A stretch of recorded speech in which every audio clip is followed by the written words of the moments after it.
Pothuajse çdo ditë, le ta pranojmë, që media publikon të dhëna personale, që kjo bie ndesh në mënyrë të hapur dhe flagrante me atë që ligji parashikon. E bën këtë për të kapur viralitetin. Duhet ta theksojmë këtë. Publikon emra, mbiemra, i futen pastaj personazheve apo viktimës, i futen në detaje, të cilat shkaktojnë një dëm moral që ngelet në kohë. Kur ti s'ke turp dhe merr parat nga krimi, atëherë si do kesh turp të përdorësh emrat e viktimave? Normal, ti je me krimin, si me viktimën.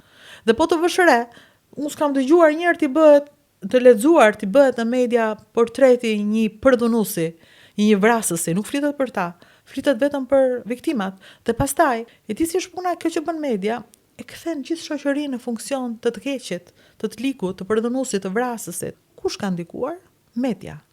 Që të mos dallosh të mirën nga të keqja, të zezën nga e bardha, që t'jap zë të fortit të ligut dhe ta lëri të drejtin, normalin, viktimën pas zë. Dhe pastaj viktima ç'do bëj?